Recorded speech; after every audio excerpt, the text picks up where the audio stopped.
empezado la grabación? Vale. Vale, estamos en Juan 11, en la página 832. Va a ayudarnos si abrís la Biblia en esta página para seguir la historia de lo que sucede.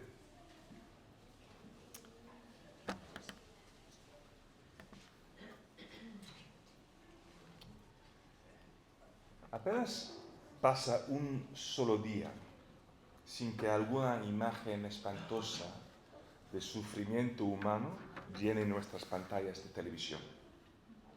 Los ojos aterrorizados y llenos de lágrimas de niños sudaneses en medio de la devastación de una guerra civil.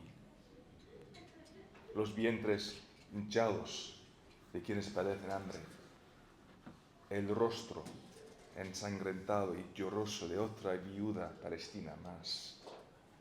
Así que la tragedia humana de esta semana es otro terrible tiroteo masivo, esta vez en Canadá. ¿Qué será mañana?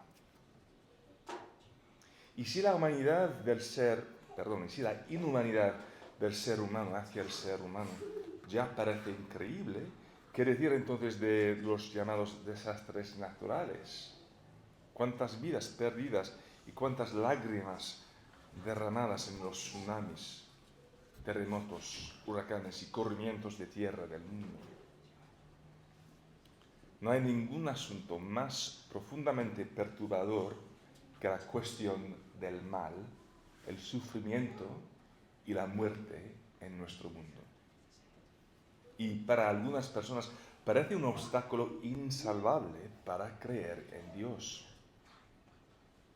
Y sin embargo, aunque la cuestión del mal y el sufrimiento es sin duda difícil para el cristiano, no lo es menos para quienes han rechazado al Dios de la Biblia. Aquellos que han abrazado los dioses de algún otro modo de pensar, ya sea secular o religioso. Tienen sus propios problemas que resolver. Sea cual sea la cosmovisión a la que nos adscribamos, las preguntas inquietantes sobre el sufrimiento y el mal no desaparecen, siguen ahí. Por un lado están los que podríamos llamar las preguntas filosóficas. ¿Por qué existe el sufrimiento? Por otro lado están lo que podríamos llamar las preguntas personales de la vida. ¿Por qué sufro yo? Francis Crick, un científico del ADN galardonado con el premio Nobel, afirma esto: tú, tus alegrías y tus penas, tus recuerdos y ambiciones, tu sentido de identidad personal y de libre albedrío, no eres en realidad más que el comportamiento de un vasto conjunto de células nerviosas y de las moléculas asociadas a ellas. En otras palabras, el sufrimiento, como cualquier otra experiencia humana, no es más que una expresión de la química del carbono. Si no hay un Dios creador personal, solo hay sustancias químicas impersonales. Poco consuelo para el enfermo o el moribundo. Pero ¿quién dice que la realidad tenga que ser reconfortante? Niega la existencia de Dios y te enfrentas a tantos problemas como problemas supuestamente resuelves.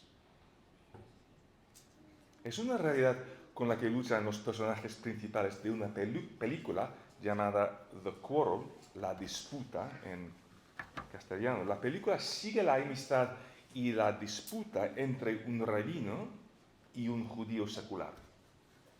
Durante la Segunda Guerra Mundial, ambos hombres lo pierden todo y creen que el otro ha muerto. Solo después de la guerra se reencuentran, momento en que el rabino Esch se vuelve hacia su compañero judío y le hace una pregunta. Si una persona no tiene al Todopoderoso a quien acudir, Si no hay nada en el universo que esté por encima de los seres humanos, entonces, ¿qué es la moralidad? Pues es una cuestión de opinión. A mí me gusta la leche, a ti te gusta la carne. A Hitler le gusta matar gente, a mí me gusta salvarla. ¿Quién dice que es mejor? ¿Empiezas a ver el horrible de esto? Si no hay un amo del universo, entonces ¿quién dice que Hitler hiciera algo malo? Si no hay Dios, entonces la gente que asesinó a tu mujer y a tus hijos no hizo nada malo. ¿Ves el punto? Rechazas a Dios y eliminas el bien y el mal. Eliminas la moralidad. Claro que para algunas personas la solución al sufrimiento no es descartar la posibilidad de la existencia de Dios, sino negar la realidad del sufrimiento humano. Es otra manera de hacer frente al sufrimiento en el mundo. Muchas religiones orientales creen que el mundo es solo una ilusión, que el sufrimiento es solo una ilusión. El pecado pasado debe expiarse en el sufrimiento presente, pero el sufrimiento presente, como todo lo demás en la vida, no es en realidad más que una ilusión. Una ilusión que hay que atravesar en el camino hacia la realización de una unidad con todas las cosas. Pero ¿es realmente una ilusión el sufrimiento?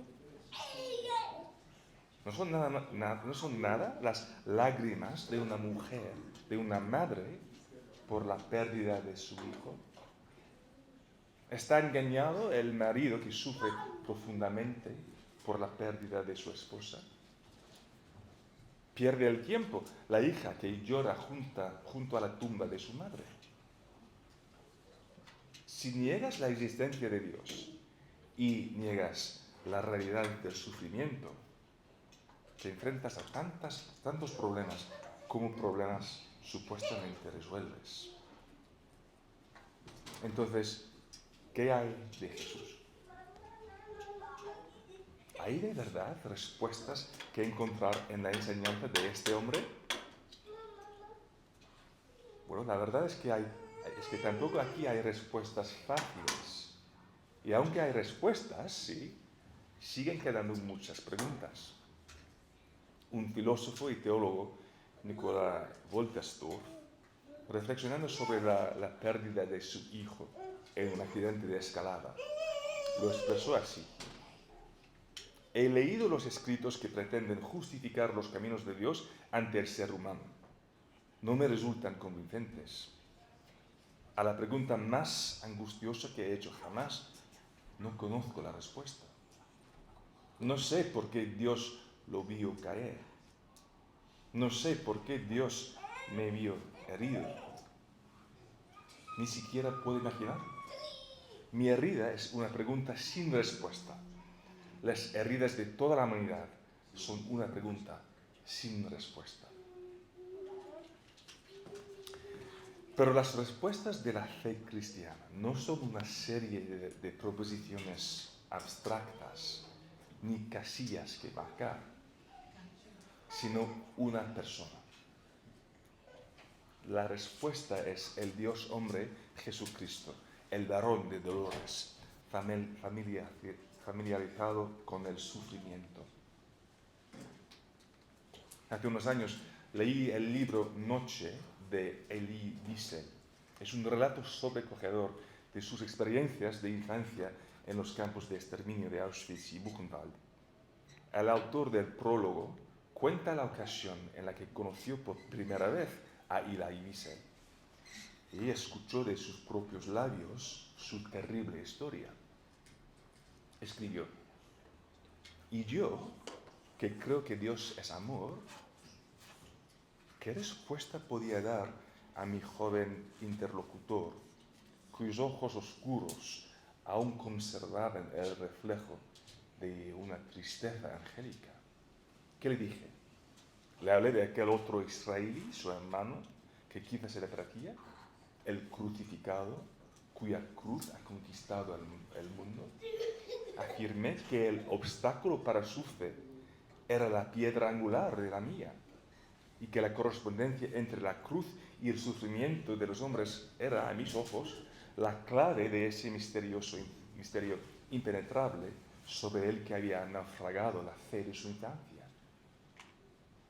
Eso es lo que debería haberle dicho a este niño judío, pero solo pude abrazarlo llorando. No hay respuestas fáciles a la cuestión del sufrimiento. Y si no podemos llorar con los que sufren, quizá deberíamos mantener la boca cerrada y decir nada, no decir nada. Pero aunque no hay respuestas fáciles, creo que hay respuestas que se encuentran en aquel que fue despreciado y rechazado por los hombres, el varón de los dolores, familiarizado con el sufrimiento. Así que volvamos juntos a Juan capítulo 11 y fijémonos en el versículo 3, en las palabras de las dos hermanas desesperadas, mientras pensamos en primer lugar en el extraño amor de Jesús, el extraño amor de Jesús. Dicen: Señor, tu amigo querido o el que amas está enfermo. Es la carta que envían a Jesús. Tan íntima es la relación entre esta familia y Jesús que a Marta y María les basta firmar con la nota y decir: el que amas está enfermo. Y Jesús entiende inmediatamente de quién se trata. Al oír la noticia, Jesús dice en el versículo 4 que esta enfermedad no terminará en muerte. Es decir, no será definitiva, porque Jesús sabe exactamente lo que va a hacer. Es más, será para la gloria de Dios, para que el Hijo sea glorificado por medio de ella. En otras palabras, algo de proporciones sísmicas está a punto de suceder. Un acontecimiento que no se ha visto desde la creación del mundo. Devolver a la vida a alguien que llevaba 4 días descomponiéndose en una tumba palestina, para que el poder y el carácter de Dios se revelen a través de la obra del Hijo. Pero entonces tropezamos con una especie de enigma, porque en el versículo 5 se nos dice que Jesús amaba a esta familia, pero luego en el versículo 6, a pesar de eso, cuando oyó que Lázaro estaba enfermo, se quedó 2 días más donde se encontraba. En realidad esta traducción, junto con la Reina Valera, intenta suavizar el enigma, porque las primeras palabras deberían traducirse como cuando, por lo tanto, o así que, cuando oyó que Lázaro estaba enfermo, se quedó 2 días más donde se encontraba. Ahora bien, ese es un amor extraño. No es lo que cabría esperar, ¿verdad? Esperaríamos leer: Jesús amaba tanto a María, Marta y Lázaro, que en cuanto oyó la noticia de que Lázaro estaba enfermo, salió inmediatamente. O bien, incluso desde la distancia, Jesús simplemente dijo la palabra y quedó curado. Al fin y al cabo, ya había hecho cosas parecidas antes. Pero no, todo lo contrario. Retrasó su marcha, precisamente porque los amaba. Esa es la lógica del texto. ¿Pero por qué? Al final del capítulo 10 se nos dice que Jesús se encontraba ahora en el lugar donde Juan había estado bautizando en los primeros días, lo que está a unos 150 kilómetros de Jerusalén. En aquella época, una jornada de viaje era de unos 35 kilómetros. Así que hablamos de un trayecto de unos 4 días. Cuando Jesús llega por fin, se nos dice que Lázaro ya llevaba 4 días en el sepulcro. así que debió de morir cuando Jesús se puso en camino. Si Jesús no hubiera retrasado la salida 2 días, Lázaro seguiría muerto, pero llevaría 2 días solo en la tumba, en lugar de 4. Entonces, ¿qué diferencia supone eso? ¿O suponía eso? ¿Por qué esperar un par de días más? Pues una posibilidad es que Jesús estuviera respondiendo a una creencia popular de la época. Hoy tenemos expertos médicos que pueden decirnos con bastante claridad cuando una persona ha muerto. Por ejemplo, se puede determinar la muerte cerebral. Pero entonces no se disponía de ese nivel de precisión. A veces, una persona estaba gravemente enferma, entraba en coma y la gente pensaba que había muerto, pero 1 o 2 días después recuperaba la conciencia. Así que puedes imaginar el tipo de historias que empezaron a circular sobre fantasmas y personas que volvían de entre los muertos. De ahí surgió una superstición popular entre los judíos. Un documento judío de la época dice: cuando el alma se cierne sobre el rostro durante 3 días y ve que el rostro cambia, es decir, comienza la descomposición, entonces se marcha el alma. Jesús no está respaldando esa creencia, pero sí se está asegurando de que nadie puede decir después de su milagro: bueno, el tipo no estaba realmente muerto. El alma no se había ido del todo. Por eso se recogen cuidadosamente las palabras de Marta en el versículo 39, cuando Jesús dice que quiten la piedra y ella responde: Señor, ya debe de oler mal, pues lleva 4 días allí. Es decir, el cuerpo ha empezado a descomponerse.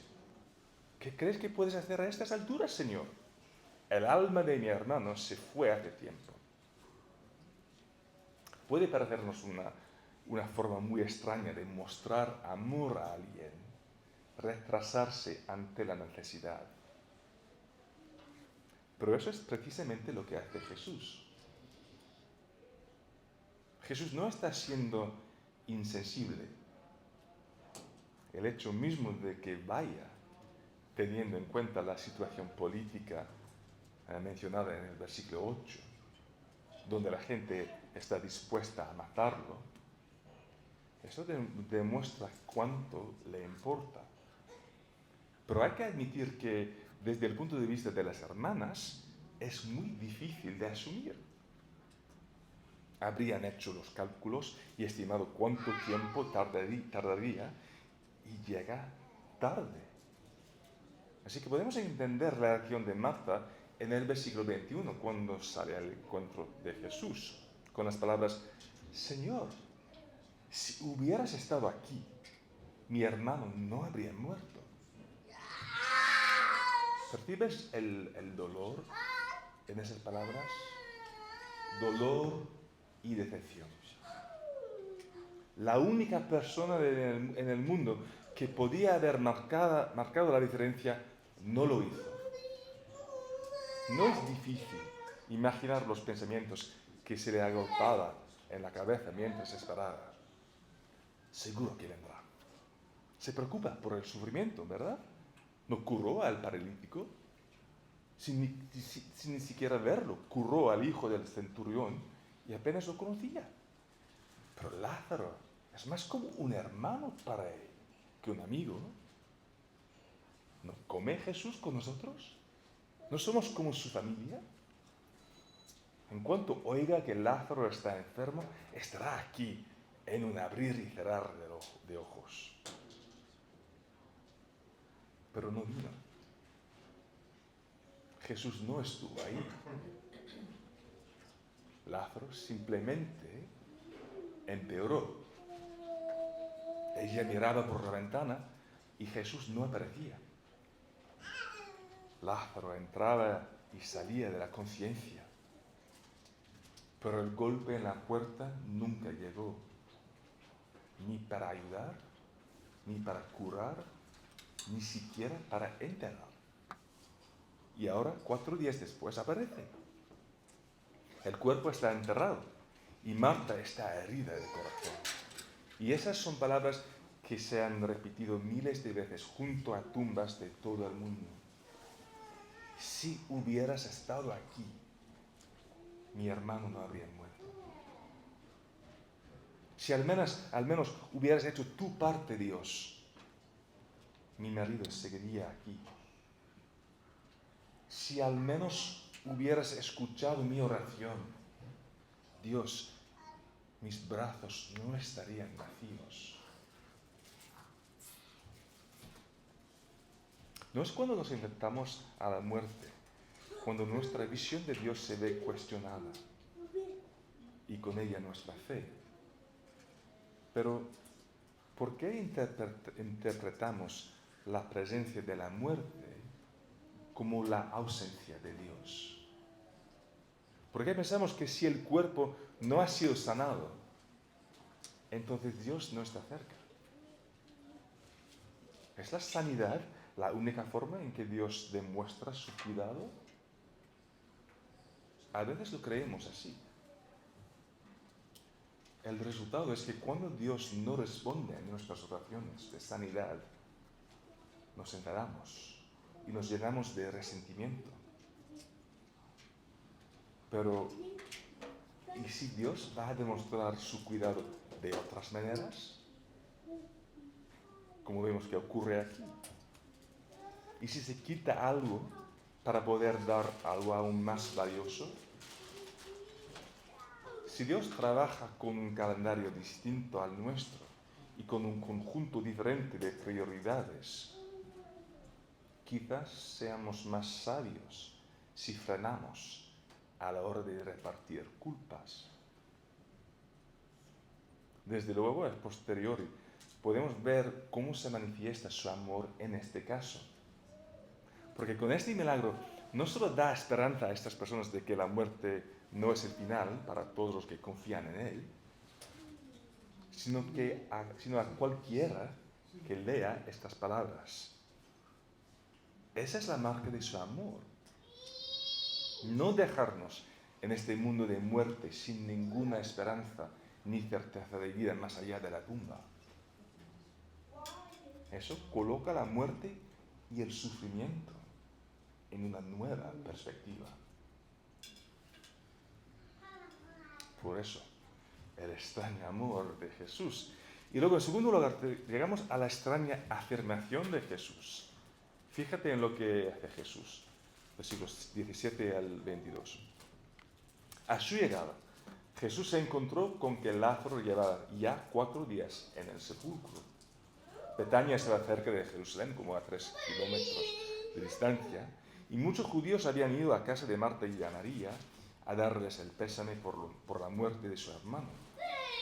Cuando Marta supo que Jesús llegaba, fue a su encuentro, pero María se quedó en la casa. Señor, dijo Marta a Jesús, si hubieras estado aquí, mi hermano no habría muerto. Pero yo sé que aún ahora Dios te dará todo lo que le pidas.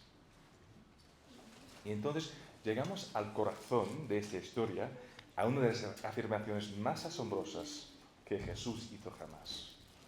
En el versículo 23, Jesús dice, tu hermano resucitará. Lo que podría tomarse simplemente como una palabra de consuelo cristiano, del tipo, ya sabes, la muerte no es el final, un día nos reuniremos todos en el cielo. Y así es como Marta lo entiende en el versículo 24. Yo sé que resucitará en la resurrección, en el día final. Pero entonces Jesús continúa en el versículo 25. Le dice, yo soy la resurrección y la vida. El que cree en mí vivirá aunque muera. Y todo el que vive y cree en mí no morirá jamás. ¿Ves lo que está haciendo Jesús? Desvía la atención de una creencia general sobre lo que se espera que ocurra al final de los tiempos hacia algo centrado específicamente en Él, aquí y ahora. Él es la resurrección y la vida. Él es la resurrección. De modo que quien cree en Él vivirá aunque muera. Es decir, la muerte física no será el final. ¿Por qué? Porque Jesús es quien tiene el poder de concederlo. Como este signo vivido al resucitar a Lázaro está a punto de demostrar. Tiene el poder sobre la muerte. Y además, Él es la vida. De modo que quien vive y cree en Él no morirá jamás. La vida eterna, la nueva vida espiritual que los creyentes disfrutamos ahora como cristianos nosotros, no puede ser aniquilada por la muerte. Simplemente vuelve a encarnarse, como cambiarse de ropa. ¿Crees esto? Pregunta Jesús. Y la respuesta de Marta es preciosa, ¿verdad? Tan sencilla y a la vez tan profunda. Sí, Señor, yo creo que tú eres el Cristo, el Hijo de Dios, el que había de venir al mundo. Porque ella cree que Jesús es alguien especial, el Hijo de Dios, se deduce que tiene poder sobre la vida y la muerte mismas. Algo que pertenece exclusivamente al ámbito de Dios. Esto no es solo un buen hombre, un hombre poderoso, un hombre santo. Es Dios hecho carne. La historia avanza y la resurrección de Lázaro se convierte en una parábola representada. Jesús nos da vida ahora, como se la dio a Lázaro entonces, y dará vida en el último día llamándonos fuera de la tumba. Ahora bien, ¿por qué es tan importante este desvío del dolor de la gente hacia Él mismo? Piénsalo así. Cuando sufres la pérdida de un ser querido, o quizás tienes que enfrentarte a tu propia mortalidad tras haber sido diagnosticado con una enfermedad potencialmente mortal, ¿qué es lo que más necesitas? ¿Alguien con quien hablar? Sí. ¿El calor de la amistad? Sí. Pero por encima de todo, necesitamos entrar en contacto con la realidad de Dios mismo. Cuando nos estamos hundiendo en el abismo del dolor, necesitamos algo más que un simple sentimiento de que quizá todo irá bien en la eternidad. Necesitamos certeza, la certeza de que hay alguien que nos espera, que será nuestro gran compañero en ese último viaje que todos tenemos que hacer de este mundo al siguiente. Y que las aguas heladas de la muerte no tienen por qué infundirnos temor. En resumen, necesitamos a Jesús, que es la resurrección y la vida. Así que dejadme hablaros de un estudiante llamado Roberto.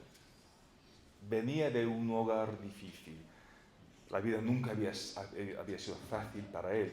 Finalmente, tras muchas preguntas y bastante resistencia, se convirtió en cristiano.